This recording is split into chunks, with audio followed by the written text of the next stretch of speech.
এই শহরের 2 নম্বর ওয়ার্ডের জনবহুল এরিয়ার মধ্যে একটা অবৈধ খামার তৈরি হয়েছে, যার থেকে ভয়ানক দুর্গন্ধ বেরোচ্ছে। সমস্ত এলাকার মানুষ, মানে আমাদের শহরের উত্তর দিকের সমস্ত মানুষ, 2 নম্বর ওয়ার্ড, 7 নম্বর ওয়ার্ড, 4 নম্বর ওয়ার্ড, 5 নম্বর ওয়ার্ড, 3 নম্বর ওয়ার্ড, 8 নম্বর ওয়ার্ডের অংশ, 1 নম্বর ওয়ার্ড, সমস্ত এরিয়ার মানুষ এই দুর্গন্ধ থেকে পরিত্রাণ পেতে চাইছে।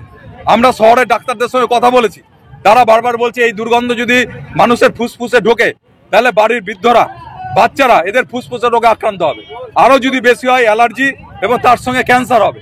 এই অবৈধ খামারকে এখান থেকে সরাতে হবে।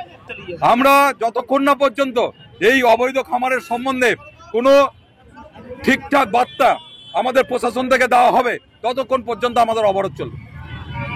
এদের তো এমপি আছে, 4টা এমএলএ আছে, তারা কি করছে? এখানকার এমএলএ কি করছেন আমি এটা জানতে চাইছি।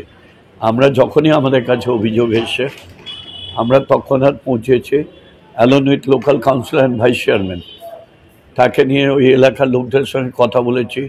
আমি নিজে স্বপন দেবনাথ মন্ত্রী আছেন অনারেবল, তাকে জানিয়েছি। তারপর আমি মুখ্যমন্ত্রীকে মেল করেছি, মুখ্যমন্ত্রী দুজনকে পাঠিয়েছেন। নিজেরা কাজ করেন কিছু না। আপনার বলুন তো, শহরে এবারে এত বৃষ্টি হচ্ছে, জল জমেছে, শহরে নোংরা থাকে, মানুষের কোনো আছে, কিন্তু তারপরেও এরা বলে, এদের কালচার এরকমই হয়ে গেছে। কাজ না করে সমালোচনা করা, কাজ না করে মানুষকে দুর্ভোগে আনা, এটাই হচ্ছে কালচার।